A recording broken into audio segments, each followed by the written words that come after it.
Hello, thank you for coming. My name is Mike Barron, and for my art presentation, I wanted to talk about the interesting subject of Minoan art. Now, first some history. Minoan art comes from the prehistoric land of Aegean, which you may know better as Greece. And Aegean had three different areas. The first area was the Cyclades Island, which was a group of small islands. Crete, which was one big island, and the Greek mainlands, also known as Hellas, which was the mainlands. Each of these three areas had their own specific style of art. The Cyclades Islands had the Cycladic style of art, Crete had the Minoan style of art, and Hellas had the Helladic style of art, which in its later days was renamed to Mycesian. But you don't have to know the other two, you just got to know that Minoan came from Crete. Okay? Minoan art existed from 1900 BCE up until 1350 BCE. And they made great advancements in technology, specifically in stoneworking, metalworking, gem engraving, and pottery, as you will soon see. Okay, the greatest example of Minoan architecture is the Knossos, which is this very large building right here. It has a lot of rooms. It has a big courtyard in the middle, if you're able to see that. It is the largest Cretan palace, and at one point, it even housed the great King Minos himself, which is, if you didn't know, Minoan art was named after King Minos. It's made of ashlar blocks, and it has painted wooden columns for like food and stuff. Well, it was in its storage areas. It was used to store food like honey, grain, wine, and also oil. And it was rumored that actually a minotaur lived in the labyrinth that existed underneath the palace. And it also has a legend, if you did,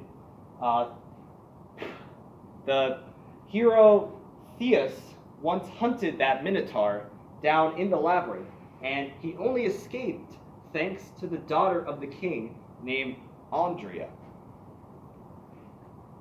Now, speaking of bulls, we have probably the most famous piece of Minoan art, which is bull leaping.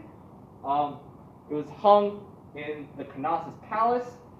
It illustrates the age-old Minoan tradition of bull leaping, obviously, as you can see here. It has a very, if you didn't know, okay, so here's how bull leaping works, all right? So you get a bull to charge at you, and right when it's about to hit you, you grab its horns and leap over it. So, as you can tell from that description I just made, it's very difficult and also very dangerous. But the piece of art itself is very interesting and has a lot of interesting details in it. For one, it depicts women as having light skin and the males as having dark skin, which was a very common thing in not only Minoan art, but also just the ancient art in general. The art itself is also just very good with its depiction of like motion and force, because of how the artist drew the bull. You can see it's very elongated, and also the way it's curved, and also just like how much mass it has compared to the normal human. You can tell how much force is coming out this guy, and just how dangerous it really is, the art of bull leaping. Here we have another painting called the Croncus Gatherers. It's dated somewhere between 1650 and 1625 BCE. It illustrates two women collecting the Cronus flower.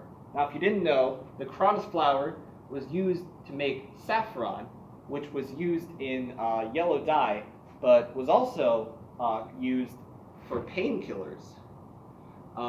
They're picking these flowers on a very rocky terrain, and in another painting that's not shown here, they're giving these flowers to a seated goddess. And we'll get back to the goddesses in a few slides. But this was hung up in a room in a crottery, and that room was used for ceremonies involving females going through puberty and that sort of thing.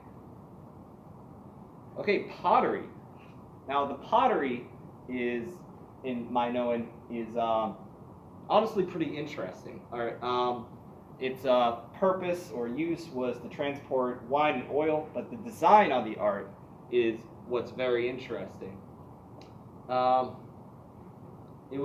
These pots were molded thanks to the advancements of Minoan tech using the potter's wheel, and the potter's wheel it was able to give these kinds of vases their interesting like curvature, and it helped the potter to like shape these pots and in any way they wanted.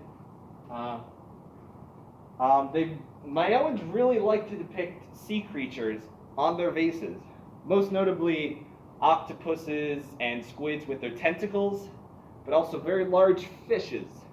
Plus, they also, in keeping with their sea theme, since they were an island, they also like to paint waves and spirals on their vases.